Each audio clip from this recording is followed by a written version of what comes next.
કેમ છો વિદ્યાર્થી મિત્રો, તમે બધા જ મજામાં હશો। હું પાર્થ પંડ્યા સ્વાગત કરું છું તમારું આપણી ચેનલ ધ કોમર્સ જંકશનમાં।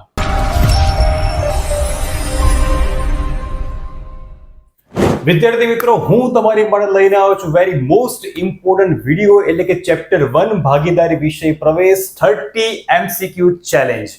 આ વિડીયોની અંદર આપણે 30 MCQs ની ચર્ચા કરવાના છે અને હું તમને ગેરંટી આપું છું કે આ 30 MCQ સિવાયના 12ના MCQ અલગ કોન્સેપ્ટના MCQ પરીક્ષાની અંદર ક્યારેય પણ આવશે નહીં।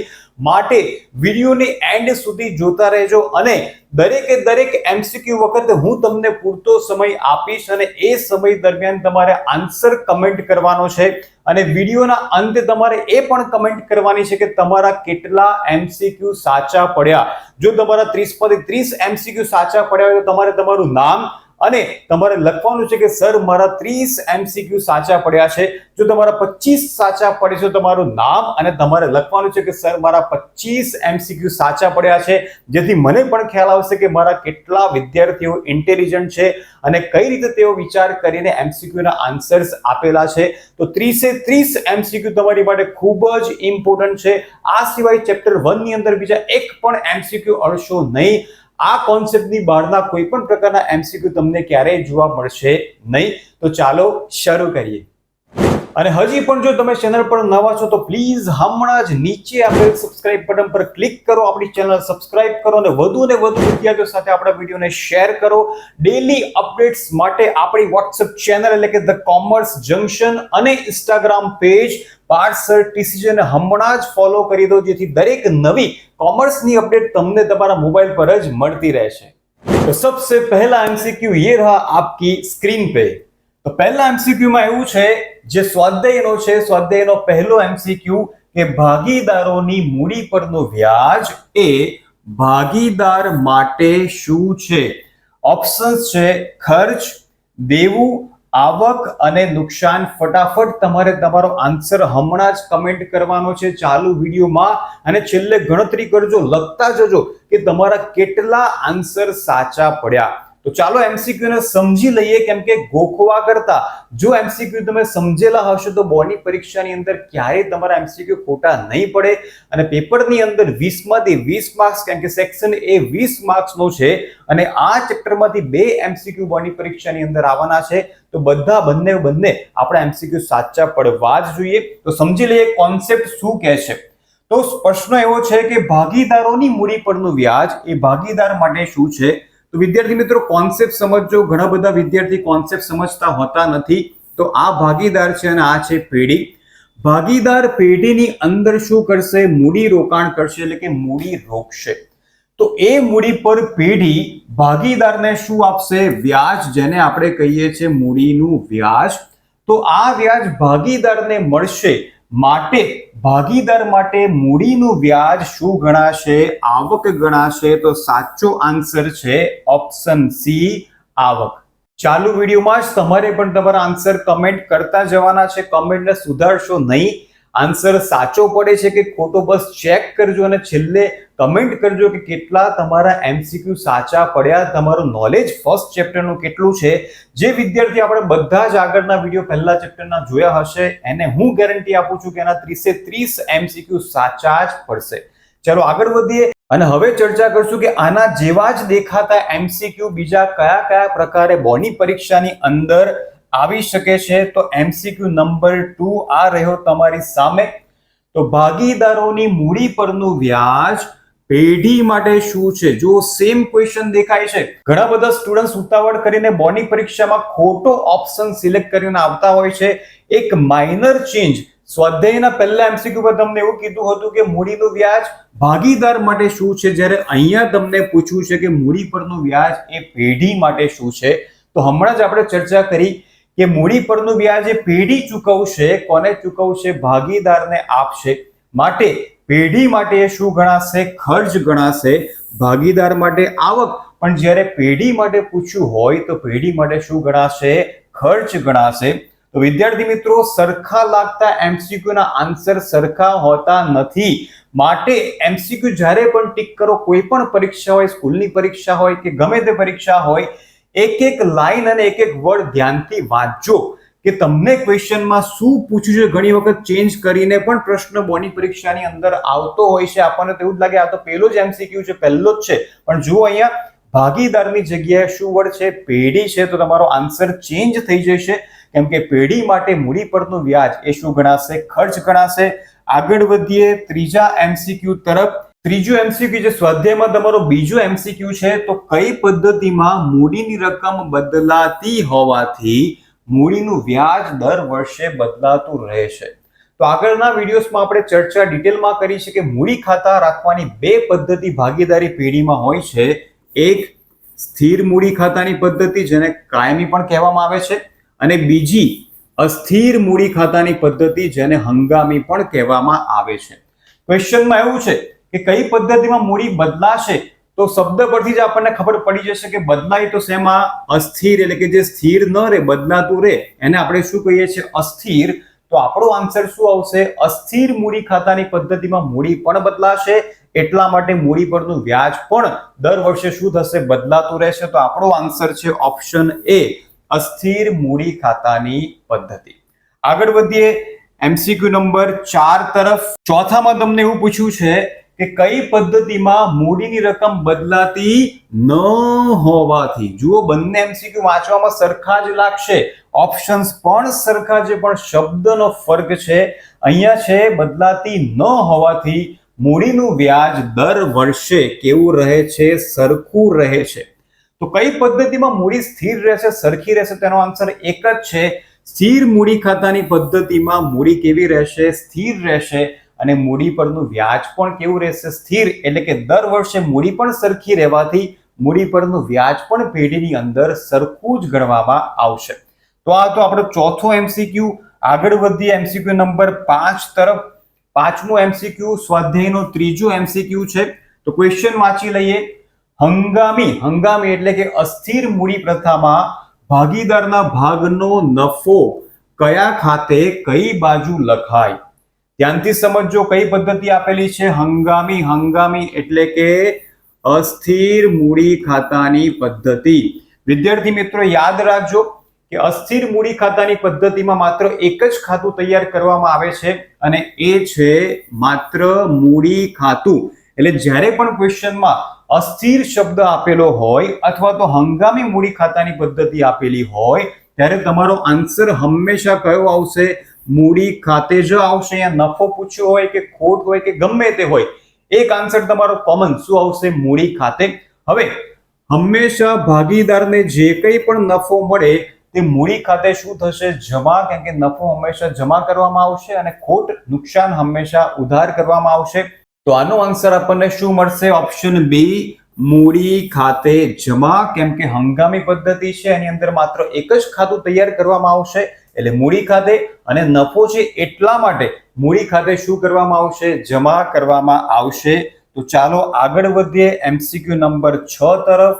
આ પણ સેમ લાગતો MCQ છે, પણ થોડા શબ્દ ચેન્જ કરેલા છે. હંગામી મૂડી પ્રથામાં ભાગીદારના ભાગનું નુકસાન કયા ખાતે અને કઈ બાજુ લખાય છે? અગેન પદ્ધતિ કઈ છે? હંગામી હોય એટલે એક જ વસ્તુ યાદ રાખવાની કે મૂડી ખાતે, અને નુકસાન હંમેશા કઈ બાજુ નોંધાશે? ઉધાર બાજુ નોંધાશે મૂડી ખાતામાં. તો આપણો આન્સર શું આવશે? ઓપ્શન એ, મૂડી ખાતે ઉધાર. તો વિદ્યાર્થી મિત્રો ઘણી વખત MCQ જોવામાં સરખા જ લાગશે, પણ એના આન્સર અલગ હશે, કેમ કે એક માઇનર શબ્દ ચેન્જ કરવાથી તમારો આન્સર બદલાઈ જશે. તો આગળ વધીએ MCQ નંબર 7 તરફ. સાતમો MCQ પેલા જેવો જ છે, આગળના MCQ જેવો, પણ અહીંયા કઈ પદ્ધતિ તમને આપેલી છે? કાયમી મૂડી પ્રથામાં ભાગીદારના ભાગનો નફો કયા ખાતે કઈ બાજુ લખાય? તો હંગામી અથવા અસ્થિર હોય ત્યારે બધી જ અસર મૂડી ખાતે આપવાની હોય, જ્યારે કાયમી અથવા સ્થિર કીધું હોય ત્યારે બધી જ અસર મૂડી સિવાયની કયા ખાતે જશે? ચાલુ ખાતે જશે. તો યાદ રાખજો કે ક્વેશ્ચનમાં જ્યારે કાયમી મૂડી ખાતાની પદ્ધતિ કીધું હોય અથવા તો સ્થિર મૂડી ખાતાની પદ્ધતિ કીધું હોય, તો એનો આન્સર માત્ર એક જ આવશે. શું આવશે? ચાલુ ખાતે. હવે આ શું છે? નફો. તો નફો ક્યાં લઈ જવામાં આવશે? જમા બાજુ. તો આપણો આન્સર શું આવશે? ચાલુ ખાતે જમા, એટલે કે ઓપ્શન ડી. યાદ રાખજો, જ્યારે પણ ક્વેશ્ચનમાં કાયમી અથવા સ્થિર શબ્દ આપ્યો હોય ત્યારે તમારો આન્સર શું આવશે? ચાલુ ખાતે આવશે. અને નફો હોવાથી ચાલુ ખાતામાં કઈ બાજુ નોંધવામાં આવશે? જમા બાજુ. આગળ વધીએ, એના જેવો જ દેખાતો બીજો MCQ, એની અંદર એવું કીધું છે કે કાયમી મૂડી પ્રથામાં ભાગીદારના ભાગનું નુકસાન કયા ખાતે કઈ બાજુ લખાય? તો કાયમી હોય તો એક જ આન્સર આવે, ચાલુ ખાતે. અને નુકસાન છે તો નુકસાન ક્યાં નોંધાશે? ઉધાર બાજુ નોંધવામાં આવશે. તો આપણો આન્સર શું આવશે? ચાલુ ખાતે ઉધાર. તો વિદ્યાર્થી મિત્રો, MCQ ઈઝી જ છે, પરંતુ પરીક્ષામાં જો પ્રોપરલી તમે વાંચશો નહીં અને એનાલિસિસ નહીં કરો શબ્દનું, તો તમારો આન્સર ખોટો પડી શકે છે અને ઉતાવળમાં જ ઘણા બધા સ્ટુડન્ટ્સના માર્ક્સ MCQ ની અંદર કપાતા હોય છે, કેમ કે તેઓ MCQ ને પ્રોપરલી વાંચતા હોતા નથી. તો આગળ વધીએ MCQ નંબર 9 તરફ. 9મા MCQ માં તમને એવું કીધું છે, જે સ્વાધ્યાયનો ચોથો MCQ છે, જો સ્થિર મૂડી ખાતાની પદ્ધતિ હોય તો ઉપાડ ખાતું બંધ કરીને વર્ષના અંતે કયા ખાતે લઈ જવામાં આવે છે? સ્વાધ્યાયનો કયો MCQ છે? ચોથો MCQ છે. વિદ્યાર્થી મિત્રો, અહીંયા પણ તમે જોઈ શકો છો કયો શબ્દ આપેલો છે? સ્થિર મૂડી ખાતાની પદ્ધતિ. અગેન, જ્યારે પણ સ્થિર શબ્દ હોય ત્યારે બધી જ અસર કયા ખાતે આપવામાં આવશે? ચાલુ ખાતે આપવામાં આવશે. અહીંયા સ્થિર વડ હોય અથવા કાયમી વડ હોય, કયા ખાતે જશે? ચાલુ ખાતે એની અસર આપવામાં આવશે. તો વર્ષના અંતે ઉપાડ ખાતું બંધ કરીશું અને ટ્રાન્સફર બેલેન્સ ક્યાં કરી દઈશું? સ્થિર મૂડી ખાતાની પદ્ધતિ હોય તો ચાલુ ખાતે. તો અહીંયા આપણો આન્સર શું આવશે? ઓપ્શન બી, ચાલુ ખાતે. તો આગળ વધીએ MCQ નંબર 10 તરફ. 10મા MCQ માં તમને એવું કીધું છે, સ્થિરની જગ્યાએ જો કદાચ અસ્થિર શબ્દ આપેલો હોય તો અસ્થિર મૂડી ખાતાની પદ્ધતિ હોય તો ઉપાડ ખાતું બંધ કરીને વર્ષના અંતે કયા ખાતે લઈ જવામાં આવે છે? તો અસ્થિર મૂડી ખાતાની પદ્ધતિમાં તમારે એક જ ખાતું યાદ રાખવાનું છે, મૂડી ખાતે. બધી જ અસર કયા ખાતે જશે? માત્ર મૂડી ખાતે જશે. તો આપણો આન્સર આ MCQ નો આવશે ઓપ્શન એ, મૂડી ખાતે. કેમ કે ઉપાડ એટલે ભાગીદારનો અંગત ખર્ચ કહેવાય અને ઉપાડ હંમેશા મૂડીમાંથી આપણે બાદ કરીએ છીએ. પણ ક્યારે? જ્યારે અસ્થિર મૂડી ખાતાની પદ્ધતિ હોય ત્યારે મૂડીમાંથી બાદ થશે, એટલે કે ઉધાર બાજુ લખવામાં આવશે. અને જ્યારે સ્થિર મૂડી ખાતાની પદ્ધતિ હોય તો તેની અસર ચાલુ ખાતામાં ઉધાર બાજુ લઈ જવામાં આવશે. આગળ વધીએ MCQ નંબર 11, જે સ્વાધ્યાયનો 5મો MCQ છે. આ પણ સરસ મજાનો MCQ છે. ભાગીદારના ચાલુ ખાતાની ઉધાર બાકીનું વ્યાજ. કયા ખાતાની? ચાલુ ખાતાની ઉધાર બાકીનું વ્યાજ કોની માટે? પેઢી માટે શું ગણાય? સ્વાધ્યાયનો 5મો MCQ. ઓપ્શન્સ: ખર્ચ, દેવું, આવક અને નુકસાન. ચારમાંથી કયો ઓપ્શન આવશે? હમણાં જ ફટાફટ કમેન્ટ કરી દો. તો જ્યારે ચાલુ ખાતાની ઉધાર બાકી હોય અને આ છે ભાગીદાર અને આ છે પેઢી, એવા સંજોગોમાં ઉધાર બાકી પર ભાગીદારે વ્યાજ પેઢીને ચૂકવવું પડે છે. માટે ચાલુ ખાતાની ઉધાર બાકીનું વ્યાજ કીધું હોય તો ભાગીદાર માટે હંમેશા શું ગણાશે? ખર્ચ. અને પેઢી માટે શું ગણાશે? આવક. ક્વેશ્ચનમાં આપણને પેઢી માટે પૂછ્યું છે અને ચાલુ ખાતાની ઉધાર બાકીનું વ્યાજ પૂછ્યું છે, એટલે ભાગીદાર આપશે. કોને આપશે? પેઢીને. માટે ભાગીદાર માટે ખર્ચ અને પેઢી માટે આવક. તો આપણો આન્સર અહીંયા શું આવશે? ઓપ્શન સી, એટલે કે આવક. આગળ વધીએ આગળના MCQ તરફ. એમાં તમને એવું કીધું છે કે ભાગીદારના ચાલુ ખાતાની જમા બાકીનું, ઉધારની જગ્યાએ શું કીધું છે? જમા બાકીનું વ્યાજ પેઢી માટે શું ગણાય? તો ફરી ચેક કરી લઈએ, ભાગીદાર અને પેઢી. જ્યારે જમા શબ્દ હોય, ચાલુ ખાતાની જમા બાકીનું વ્યાજ, તો એ વ્યાજ પેઢી ભાગીદારને આપશે. તો જમા શબ્દ દેખાય તો સમજવાનું કે ભાગીદાર માટે એ વ્યાજ શું કહેવાશે? આવક કહેવાશે. અને પેઢી માટે શું કહેવાશે? ખર્ચ કહેવાશે.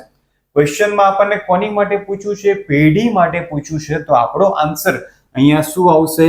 ઓપ્શન એ, ખર્ચ. તો આઈ હોપ કે અત્યાર સુધી ઘણા બધા વિદ્યાર્થીઓના ઘણા બધા આન્સર સાચા પડ્યા હશે. તો આગળ વધીએ આગળના એમસીક્યુ તરફ. એમસીક્યુ નંબર 13 ફરીથી એ ટાઈપનો જ ક્વેશ્ચન છે અને સેમ ઓપ્શન્સ છે. તો ક્વેશ્ચન વાંચીએ અને સમજી લઈએ. ભાગીદારના ચાલુ ખાતાની ઉધાર બાકીનું વ્યાજ કોની માટે? ભાગીદાર માટે. આગળના ક્વેશ્ચન્સમાં શું હતું? પેઢી માટે. જ્યારે અહીંયા કોની માટે કીધું છે? ભાગીદાર માટે શું ગણાય? હમણાં જ આપણે ચર્ચા કરી કે ઉધાર બાકીનું વ્યાજ ભાગીદાર પેઢીને આપશે. તો ભાગીદાર માટે જ્યારે પૂછ્યું હોય ત્યારે આપણો આન્સર શું આવશે? ખર્ચ આવશે. તો આગળ વધીએ. આના જેવો જ દેખાતો બીજો એમસીક્યુ જેમાં તમને એવું કીધું છે કે ભાગીદારના ચાલુ ખાતાની કેવી બાકી? જમા બાકીનું વ્યાજ ભાગીદાર માટે શું ગણાય? ઓપ્શન્સ છે ખર્ચ, દેવું, આવક અને નુકસાન. ફટાફટ તમારો આન્સર કમેન્ટ કરી દો. કમેન્ટ કરવાનું ભૂલશો નહીં અને છેલ્લે ગણતરી પણ કરજો. લખતા જજો કે તમારા કેટલા આન્સર સાચા પડ્યા. તો જ્યારે પણ ચાલુ ખાતાની જમા બાકીનું વ્યાજ ભાગીદાર માટે પૂછ્યું હોય તો ભાગીદારને વ્યાજ મળશે અને પેઢી ચૂકવશે. માટે ભાગીદાર માટે ચાલુ ખાતાની જમા બાકીનું વ્યાજ શું ગણાશે? આવક ગણાશે. આગળ વધીએ નેક્સ્ટ એમસીક્યુ તરફ. એમાં તમને એવું કીધું છે એમસીક્યુ નંબર 15 અને સ્વાધ્યાયનો છઠ્ઠો એમસીક્યુ. ભાગીદારોના ઉપાડ પરનું વ્યાજ. શેનું વ્યાજ હવે આવ્યું છે? ઉપાડ પરનું વ્યાજ ભાગીદાર માટે શું છે? ઓપ્શન્સ છે ખર્ચ, દેવું, આવક અને નુકસાન. તો તમે જોયું કે એક જ સરખા ઓપ્શનના ઘણા બધા ક્વેશ્ચન્સ આપણે જોયા અને બધાનો આન્સર કેવો હતો? અલગ અલગ હતો. તો આ છે ભાગીદાર અને આ છે પેઢી. તો હંમેશા વિદ્યાર્થી મિત્રો પેઢીમાંથી ઉપાડ કોણ કરશે? ભાગીદાર ઉપાડ કરશે. ઉપાડ એટલે કે અંગત ખર્ચ માટે રોકડ અથવા તો માલ લઈ જાય તેને આપણે શું કહીએ છીએ? ઉપાડ. તો આ ઉપાડ ઉપર કર્યો છે ભાગીદાર એટલે ભાગીદાર પેઢીને ઉપાડ પર વ્યાજ શું કરશે? ચૂકવશે. તો હંમેશા યાદ રાખજો ઉપાડ પરનું વ્યાજ ભાગીદાર ચૂકવશે, પેઢીને ચૂકવશે. માટે જ્યારે ભાગીદાર માટે કીધું હોય ત્યારે આન્સર શું આવશે? ખર્ચ. અને પેઢી માટે આ જ ઉપાડ પરનું વ્યાજ શું બની જશે? આવક બની જશે. ક્વેશ્ચનમાં આપણને ભાગીદાર માટે પૂછ્યું છે તો ભાગીદાર માટે ઉપાડ પરનું વ્યાજ શું કહેવાશે? ખર્ચ કહેવાશે. તો આના જેવો જ બીજો એમસીક્યુ જોઈએ જેમાં આપણને એવું કીધું છે કે ભાગીદારોના ઉપાડ પરનું વ્યાજ પેઢી માટે શું ગણાય? હવે તો તમારો આન્સર સાચો જ પડવો જોઈએ કેમ કે હમણાં જ આપણે કોન્સેપ્ટની ચર્ચા કરી છે. ઓપ્શન્સ છે ખર્ચ, દેવું, આવક અને નુકસાન. ઘણા બધા ક્વેશ્ચન્સમાં આપણે સેમ ઓપ્શન જોયા. તો ઉપાડ પરનું વ્યાજ છે અને પેઢી માટે તો હમણાં જ ચર્ચા કરી કે ભાગીદાર આપશે. કોને આપશે? પેઢીને.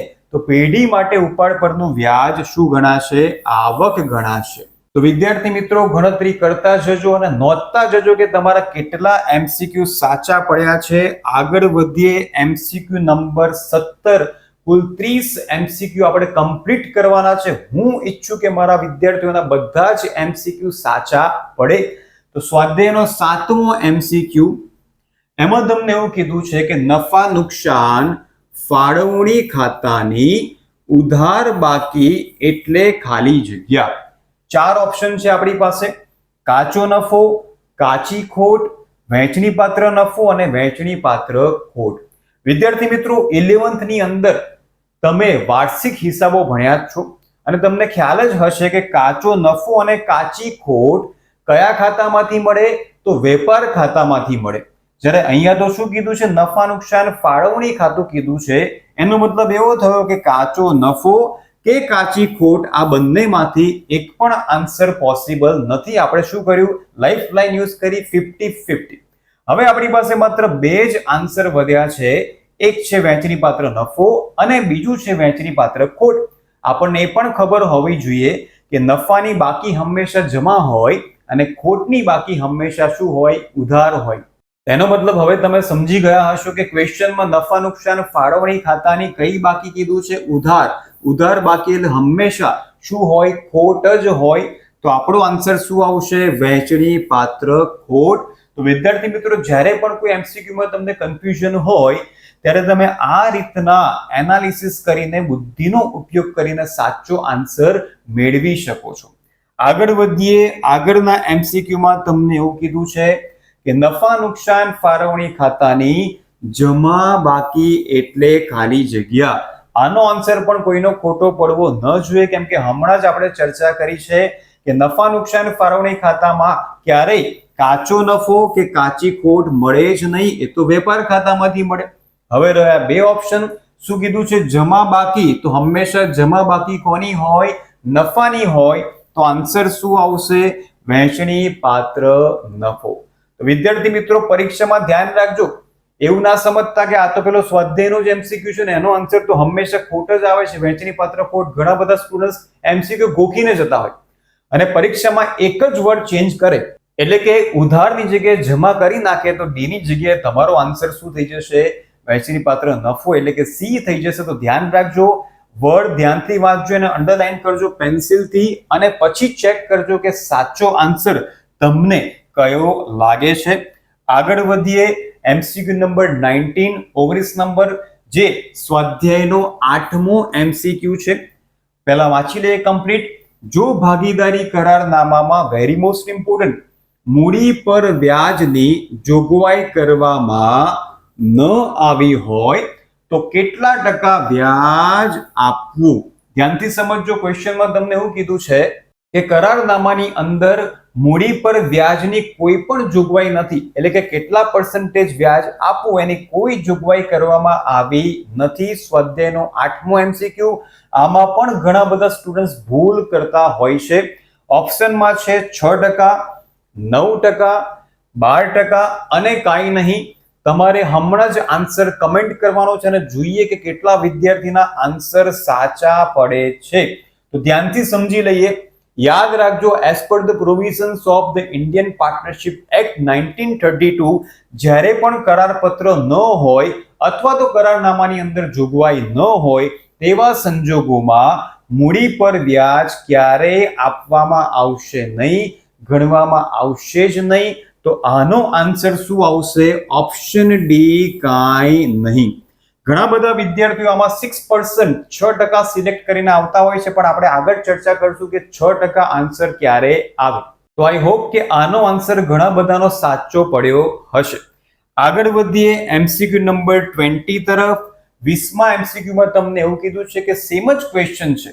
જો ભાગીદારી કરારનામામાં મૂડીની જગ્યાએ શું કીધું છે? ઉપાડ પર વ્યાજની જોગવાઈ કરવામાં ન આવી હોય તો કેટલા ટકા વ્યાજ ગણવું? ઓપ્શન સેમ છે, 6%, 9%, 12% અને કાંઈ નહીં. ફટાફટ તમારો આન્સર કમેન્ટ કરજો, મોડું થવું જોઈએ નહીં. હું બોલી જાઉં પછી આન્સર કમેન્ટ ન કરતા. ચાલુમાં મારા આન્સર પહેલા જ તમારે ઓપ્શન A છે કે B છે કે C છે કે D એ કમેન્ટ કરવાનો છે. તો હમણાં જ આપણે ચર્ચા કરી તેમ, જો કરારપત્ર છે જ નહીં અથવા તો કરારપત્રમાં જોગવાઈ ન હોય તો ઉપાડ પર પણ વ્યાજ ગણવામાં આવતું નથી. તો એનો આન્સર શું આવશે? ઓપ્શન ડી, કાંઈ નહીં. મૂડી પર વ્યાજ કીધું હોય તો પણ આન્સર કાંઈ નહીં. ઉપાડ પર વ્યાજ કીધું હોય તો પણ આન્સર કાંઈ નહીં. ચાલુ ખાતાની બાકી પર વ્યાજ કીધું હોય તો પણ તમારો આન્સર શું આવશે? કાંઈ નહીં. તો 20 MCQ આપણે કમ્પ્લીટ થઈ ગયા છે. હજુ પણ તમારી પાસે 10 MCQ છે. આગળ વધીએ અને જોઈએ આ છેલ્લા 10 માંથી કેટલા MCQ તમારા સાચા પડે છે. તો MCQ નંબર 21. જો ભાગીદારી કરારનામામાં જોગવાઈ કરવામાં ન આવી હોય તો ભાગીદારો વચ્ચે નફો કે નુકસાન કયા પ્રમાણમાં વહેંચાય? ખૂબ જ ઇમ્પોર્ટન્ટ MCQ છે. સ્વાધ્યાયમાં નથી પણ પરીક્ષા માટે IMP MCQ છે કે કરારપત્રમાં જોગવાઈ નથી અથવા તો કરારપત્ર છે જ નહીં તો ભાગીદારો વચ્ચે નફા અથવા તો નુકસાનની વહેંચણી કયા પ્રમાણમાં કરવામાં આવશે? ઓપ્શન્સમાં મૂડીના પ્રમાણમાં, સરખા પ્રમાણમાં, ત્યાગના પ્રમાણમાં અને લાભના પ્રમાણમાં. ફટાફટ તમારો આન્સર કમેન્ટ કરજો. હવે સમજીએ કે કાયદાની જોગવાઈ પ્રમાણે જ્યારે પણ કરારનામું હોય નહીં અથવા તો એમાં જોગવાઈ કરવામાં ન આવી હોય ત્યારે નફો અથવા નુકસાન હંમેશા સરખા પ્રમાણમાં જ વહેંચવામાં આવશે. એટલે કે જો 2 ભાગીદારો હોય તો નફાના 2 ભાગ સરખા કરી દો અને વહેંચી દો. 3 ભાગીદાર હોય તો નફાના કુલ 3 સરખા ભાગ કરીને 3 ભાગીદારો વચ્ચે વહેંચી દો. તો ખાસ યાદ રાખજો, આ ક્વેશ્ચન પણ બોર્ડની પરીક્ષા માટે ખૂબ જ ઇમ્પોર્ટન્ટ છે. આગળ વધીએ એમસીક્યુ નંબર 22. જો ભાગીદારી કરારનામામાં સ્પષ્ટતા ન હોય તો પેઢીને ભાગીદારે ધીરેલી લોન પર કેટલા ટકા વ્યાજ ગણાય? સ્વાધ્યાયનો 9મો એમસીક્યુ. ઓપ્શન્સમાં છે 6%, 9%, 12% અને વ્યાજ ગણાશે નહીં. તો સમજી લઈએ, અહીંયા આ છે ભાગીદાર અને આ છે પેઢી. અહીંયા ભાગીદારે પેઢીને લોન આપેલી છે તો વ્યાજ કોને મળવું જોઈએ? ભાગીદારને મળવું જોઈએ. પણ કેટલા ટકા આપવું એની કોઈ જ સ્પષ્ટતા કરારપત્રમાં કરવામાં આવી નથી. એટલે કે દર, એ રેટ, એ પર્સન્ટેજ કે આટલા ટકા ભાગીદારની લોન ઉપર તેને વ્યાજ ચૂકવવું, એનો કોઈ દર, રેટ, પર્સન્ટેજ કરારપત્રમાં છે જ નહીં. તો કેટલા ટકા વ્યાજ આવશે? બોલો, તમારો આન્સર શું આવશે? 6%, 9%, 12% કે પછી કાંઈ નહીં, વ્યાજ ગણાશે નહીં? તો જોઈએ કેટલાના આન્સર હવે સાચા પડે છે. તો વિદ્યાર્થી મિત્રો યાદ રાખજો કે આની માટે સ્પેશિયલ પ્રોવિઝન છે ભારતીય ભાગીદારી કાયદા 1932 ની અંદર, કે જ્યારે કોઈ ભાગીદારે પેઢીને લોન આપી હોય અને એનો રેટ નક્કી કરવામાં ન આવ્યો હોય, અથવા તો કરારપત્ર હોય જ નહીં, અથવા તો કરારપત્રમાં કોઈ સ્પષ્ટતા ન કરી હોય, તેમ છતાં પેઢીએ ભાગીદારને વાર્ષિક 6% લેખે વ્યાજની ચૂકવણી કરવી જ પડશે. યાદ રાખજો, જ્યારે કરારનામું ન હોય ત્યારે, અથવા કરારનામું હોય અને અંદર કોઈ પણ સ્પષ્ટતા ન હોય અને ભાગીદારે, કોણે?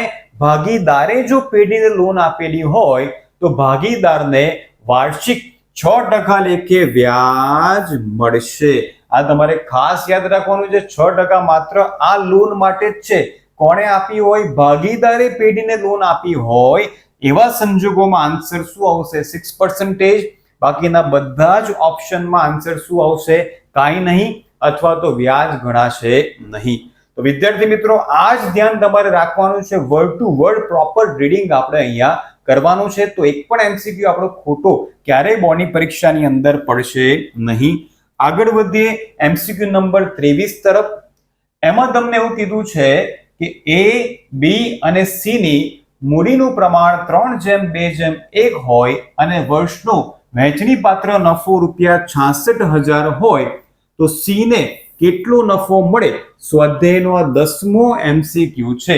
Option A 11,000, option B 22,000, option C 33,000 અને ઓપ્શન D 66,000.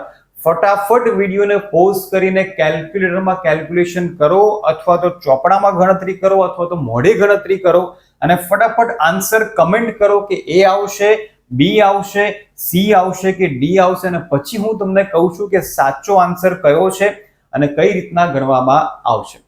તો વિદ્યાર્થી મિત્રો ક્વેશ્ચનમાં પ્રમાણ તો તમને આપેલું છે અને આપણી નજર હંમેશા ક્યાં જતી હોય છે? પ્રમાણ પર જતી હોય છે. એટલે ઘણા બધા વિદ્યાર્થીઓ ભૂલ શું કરતા હોય છે? 66,000 ગુણ્યા કોનો નફો પૂછ્યો છે? C નો, એટલે સીધા જ કરી દેશે 1/6. એટલે આન્સર શું આવી જશે? 11,000 અને ટીક કરીને પણ શું આવશે? 11,000. પણ 11,000 આન્સર ખોટો છે. કઈ રીતે? તો તમે પ્રમાણ તો જોયું, પણ શેનું પ્રમાણ છે? ક્વેશ્ચનમાં તમને મૂડીનું પ્રમાણ આપેલું છે અને મૂડીના પ્રમાણમાં ક્યારેય નફો કે નુકસાન વહેંચાય નહીં. ખાસ ધ્યાન રાખજો. આખા પહેલા પાઠની અંદર, આખા ભાગીદારીની અંદર જ્યારે મૂડીનું પ્રમાણ ક્વેશ્ચનમાં આપેલું હોય, પહેલું ચેપ્ટર હોય, બીજું હોય, પ્રવેશ હોય કે નિવૃત્તિ હોય, યાદ રાખજો મૂડીના પ્રમાણમાં ક્યારેય નફો વહેંચાશે નહીં. એનો મતલબ કે અહીંયા મૂડીનું પ્રમાણ હોવાથી નફા નુકસાનનું પ્રમાણ આપણી પાસે નથી, અને જ્યારે નફા નુકસાનનું પ્રમાણ આપેલું ન હોય ત્યારે નફો અથવા નુકસાન હંમેશા કયા પ્રમાણમાં વહેંચાશે? સરખા પ્રમાણમાં જ વહેંચવામાં આવશે. તો અહીંયા આ એમસીક્યુમાં સરખું પ્રમાણ એટલે 3 ભાગીદારો છે, એટલે 1:1:1 ધ્યાનમાં લેવામાં આવશે. અને C નો નફો કેટલો? જેટલો A નો, જેટલો B નો એટલો જ C નો, કેમ કે પ્રમાણ સરખું છે. નફો પણ કેવો? સરખો. તો 66,000 ના 3 ભાગ પાડી દઈએ એક સરખા, તો 66,000 ભાગ્યા 3 એટલે આપણને આન્સર શું મળી જશે? 22,000. તો તમારો સાચો આન્સર આ એમસીક્યુ નો કેટલો છે? ઓપ્શન B 22,000 ઘણા બધા સ્ટુડન્ટ્સ આમાં ખાસ ભૂલ કરતા હોય છે અને બહુ જ ઇમ્પોર્ટન્ટ એમસીક્યુ પણ છે બોર્ડની પરીક્ષાની અંદર, કેમ કે અહીંયા સ્ટુડન્ટ્સના માર્ક્સ જતા હોય છે. માટે એટલે ધ્યાન રાખજો, જ્યારે પણ ક્વેશ્ચનમાં મૂડીનું પ્રમાણ હોય ત્યારે નફો હંમેશા કયા પ્રમાણમાં વહેંચીશું? સરખા પ્રમાણમાં વહેંચીશું. આગળ વધીએ એમસીક્યુ નંબર 24 તરફ.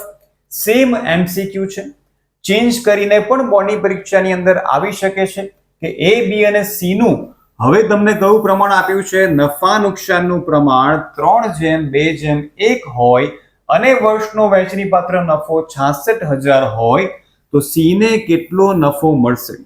ફટાફટ તમારો આન્સર કમેન્ટ કરો. ઓપ્શન એ માં છે 11,000, 22,000, 33,000 અને 66,000. તો અહીંયા આપણે ગણતરી કઈ રીતના કરશું? અહીંયા તમને નફા નુકસાનનું પ્રમાણ આપેલું જ છે 3:2:1 અને અહીંયા આપણે સી નો નફો મેળવવાનો છે, માટે નફાને પ્રમાણમાં વહેંચી દઈએ તો 66,000 ગુણ્યા સી નો નફામાં ભાગ એટલે 1/છેદમાં સરવાળો એટલે કે 6. તો 66,000 ગુણ્યા 1/6 એટલે આપણને સાચો આન્સર કયો મળશે? 11,000. તો ધ્યાન રાખજો, બે સરખા દેખાતા એમસીક્યુ ના આન્સર અલગ અલગ છે. મૂડીનું પ્રમાણ આપ્યું હોય ત્યારે સરખા પ્રમાણમાં જ નફો વેચાય, પણ જ્યારે પ્રશ્નમાં નફા નુકસાનનું પ્રમાણ આપ્યું હોય ત્યારે જે તે પ્રમાણની અંદર નફો વેચીશું. અહીંયા તમને એ નો નફો પણ પૂછી શકે છે અને બી નો નફો પણ પૂછી શકે છે. એ પણ તમારે ધ્યાનમાં રાખવાનું છે કે 3 માંથી કયા ભાગીદારનો નફો તમને પૂછવામાં આવ્યો છે. તો હવે આગળ વધીએ એમસીક્યુ નંબર 25. હવે જેટલા પણ એમસીક્યુ છે સ્વાધ્યાયના બધા જ કમ્પ્લીટ થઈ ગયા છે. એક્સ્ટ્રા એમસીક્યુ તમારી માટે તૈયાર કરેલા છે જે બોર્ડની પરીક્ષા માટે ખૂબ જ મહત્વના છે. આનો આન્સર તો બધાને આવડવો જોઈએ. જે વિદ્યાર્થી ફર્સ્ટ ચેપ્ટર ભણ્યા છે એ દરેકને આનો આન્સર તો આવડવો જ જોઈએ. તો ભારતીય ભાગીદારી કાયદો કયા વર્ષથી ભારતની અંદર અમલમાં આવ્યો? તો ઓપ્શન છે એ 2013, બી 1832, સી 1956 અને ડી 1932. ચલો ફટાફટ તમારો આન્સર કમેન્ટ કરો અને પછી હું કહીશ કે સાચો આન્સર કયો છે. અહીંયા પણ ઘણા બધા સ્ટુડન્ટ્સ ભૂલ કરતા હોય છે, તો પહેલા તમને સાચો આન્સર કહી દઉં. તો ભારતીય ભાગીદારી કાયદો વર્ષ 1932 થી ભારતની અંદર અમલમાં આવ્યો. ઘણા બધા વિદ્યાર્થીઓ ભૂલથી 2013 ટીક કરતા હોય છે, પણ 2013 આન્સર ખોટો છે. સાચો આન્સર કયો છે? 1932. તો તમારા જનરલ નોલેજ માટે ભારતીય ભાગીદારી કાયદો 1 ઓક્ટોબર 1932 થી ભારતની અંદર અમલમાં આવ્યો હતો. તો ખાસ ધ્યાન રાખજો કે જ્યારે ભારતીય ભાગીદારી કાયદાની વાત કરવામાં આવી હોય તો યર કયું આવશે? 1932. તો ચાલો આગળ વધીએ નવા એમસીક્યુ તરફ. એમાં તમને એવું પૂછ્યું છે કે ભાગીદારી પેઢીમાં વધુમાં વધુ કેટલા વ્યક્તિઓ ભાગીદાર બની શકે? એટલે કે સભ્ય સંખ્યા મેક્સિમમ કેટલી છે? આ તમે 11મા ધોરણમાં પણ ભણ્યા છો અને ફર્સ્ટ ચેપ્ટરમાં પણ મેં તમને ભણાવ્યું છે. તો ફટાફટ તમારો આન્સર કમેન્ટ કરો. કોઈનો પણ આન્સર ખોટો પડવો ન જોઈએ. તો 10, 20, 50 અને 100 બોલો તમે કમેન્ટ કરી, તો પછી હું તમને સાચો આન્સર જણાવું. તો રાઈટ આન્સર છે 100 નહીં પણ 50. રાઈટ. તો યસ વિદ્યાર્થી મિત્રો, યાદ રાખજો કે 2014 ની અંદર કંપની એક્ટ ની અંદર અંડર ધ મિસેલિનિયસ રૂલ નંબર 10 એની અંદર એક અપડેટ આવી અને એ અપડેટ આવી એ મુજબ મેક્સિમમ કેટલા ભાગીદારો જોડાઈ શકે? 50 ભાગીદારો જોડાઈ શકે. 2014 પહેલા આંકડો 100 હતો as per companies act 2013 section 464. આંકડો 100 હતો, પણ 2000 કંપનીમાં કંપનીઝ મિસેલિનિયસ રૂલ્સ અપડેટ થયા અને રૂલ નંબર 10 મુજબ ભાગીદારી પેઢીમાં વધુમાં વધુ કેટલા ભાગીદારો હોઈ શકે? 50 ભાગીદારો હોઈ શકે. ઓછામાં ઓછા 2 અને વધુમાં વધુ કે તો તમારો આન્સર એક જ 50. 100 અને 50 માં કન્ફ્યુઝ થવાની જરૂર નથી. પરીક્ષાની અંદર તમારે 50 જ ટીક કરવાનું છે, 50 આન્સર જ લખવાનો છે. ચાલો આગળ વધીએ નવા એમસીક્યુ તરફ. MCQ number 27. છેલ્લા 4 એમસીક્યુ હવે બાકી રહ્યા છે. આ પણ બધાને આવડવું જોઈએ કે જો ભાગીદાર દર માસની શરૂઆતમાં એક સરખી રકમનો ઉપાડ કરતો હોય તો માસિક ઉપાડની રકમ પર કેટલા માસનું વ્યાજ ગણવામાં આવશે? આ કોન્સેપ્ટ પણ આગળના વિડીયોઝમાં ડિટેલમાં આપણે શીખેલા છે. જે વિદ્યાર્થીઓ આગળના બધા જ વિડીયો જોયા હશે તેના ઘણા બધા એમસીક્યુ ચોક્કસથી સાચા જ પડ્યા હશે. તો ઓપ્શન છે 12, 78, 66 એન્ડ 72. શું કીધું છે? દર મહિનાની શરૂઆતમાં એક સરખી રકમનો ઉપાડ કરે તો એન કેટલા લેવા? તો એન માં આપણે કેટલા મહિનાનું વ્યાજ ગણીએ છીએ? ફટાફટ કમેન્ટ કરો. તો સાચો આન્સર છે 78, એટલે કે 78 ભાગ્યા 12 આપણે લઈએ છીએ. એટલે આપણે 78 માસનું વ્યાજ ગણશું જ્યારે કોઈ ભાગીદાર દર મહિનાની શરૂઆતમાં એ પણ એક સરખી રકમનો ઉપાડ કરતો હોય ત્યારે. આગળ વધીએ. Next MCQ number 28. Same question again. જો ભાગીદાર દર મહિનાની અંતે એક સરખી રકમનો ઉપાડ કરતો હોય તો માસિક ઉપાડની રકમ પર કુલ કેટલા માસનું વ્યાજ ગણવામાં આવશે? ઓપ્શન સેમ છે 12, 78, 66 અને 72. ફટાફટ કમેન્ટ કરો. આ તો તમને આવડવો જ જોઈએ. શરૂઆતમાં કીધું હોય ત્યારે આન્સર શું આવશે? 78. પણ દર મહિનાની અંતે કીધું હોય ત્યારે તમારો આન્સર શું આવશે? 66, એટલે કે 66. તો ખાસ યાદ રાખજો કે શરૂઆતમાં કીધું હોય ત્યારે 78 અને અંતે કીધું હોય ત્યારે આન્સર શું આવશે? 66, એટલે કે 66. આગળ વધીએ. MCQ number 29. છેલ્લા બે એમસીક્યુ છે. આ બંને જોઈ લો. હવે તો સાચા પડવા જ જોઈએ. ભાગીદારી પેઢીમાં ભાગીદારોની જવાબદારી કેવી હોય છે? તો લક્ષણનો આ પોઈન્ટ છે. ઓપ્શન્સ છે તમારા મર્યાદિત, મૂડી પૂરતી મર્યાદિત, અમર્યાદિત અને અંશતઃ મર્યાદિત. જેણે વિડીયોઝ આગળના જોયા હશે અને બધા જ આન્સર ચોક્કસ આવડ્યા હશે તો ફટાફટ તમારો આન્સર કમેન્ટ કરો. તો તમને બધાને ખબર છે કે દરેક ભાગીદારની જવાબદારી પેઢીની અંદર કેવી છે? તો અમર્યાદિત છે. એટલે કે જ્યારે પેઢીનું દેવું ખૂબ જ વધી જાય અને પેઢીની મિલકત ઇનફ ન હોય એવા સંજોગોમાં ભાગીદારે પોતાની મિલકત વેચીને પણ એ દેવાની ભરપાઈ કરવી પડશે. માટે જ દરેક ભાગીદારની જવાબદારી પેઢીમાં કેવી હોય છે? અમર્યાદિત હોય છે. આગળ વધી અને છેલ્લો એમસીક્યુ નંબર 30. સામાન્ય રીતે ચાલુ ખાતાની કઈ બાકી હોય છે? ઓપ્શન્સ છે જમા, ઉધાર, ઉધાર કે જમા અને એક પણ નહીં. તો વિદ્યાર્થી મિત્રો, મૂડી ખાતાની મોટે ભાગે મોસ્ટ પ્રોબેબલી જમા બાકી જ હોય છે. પણ જ્યારે તમને ક્વેશ્ચનમાં ચાલુ ખાતું પૂછ્યું હોય તો ચાલુ ખાતાની જમા બાકી પણ હોઈ શકે અને ઉધાર બાકી પણ હોઈ શકે. માટે આપણો આન્સર શું આવશે? ઉધાર કે જમા. માત્ર જમા જ હોય એવું પણ શક્ય નથી, માત્ર ઉધાર જ હોય એવું પણ શક્ય નથી, એક પણ નથી, એ તો પોસિબલ જ નથી. તો આપણો આન્સર શું આવશે? ઉધાર અથવા તો જમા. તો વિદ્યાર્થી મિત્રો, વિડીયોની અંદર કુલ 30 એમસીક્યુ ની ચર્ચા આપણે કમ્પ્લીટ કરી લીધી છે અને હવે ફટાફટ ગણતરી કરો. તમે લખી રાખ્યું હશે કે તમારા કેટલા એમસીક્યુ ના આન્સર સાચા પડ્યા અને ફટાફટ તમારું નામ અને કમેન્ટ કરો કે સર મારા 25 અથવા મારા 20 અથવા મારા 29 અથવા મારા 30 એમસીક્યુ સાચા પડ્યા છે, જેથી મને પણ ખ્યાલ આવશે કે ઘરે બેઠા મારા વિદ્યાર્થીઓ કઈ રીતના તૈયારી કરી રહ્યા છે. તો વિદ્યાર્થી મિત્રો, વિડીયો તમને કેવો લાગે કમેન્ટ કરીને મને ચોક્કસથી જણાવજો. ફરીથી મળીશું આપણે આવા જ નવા વિડીયોમાં. ત્યાં સુધી આવજો.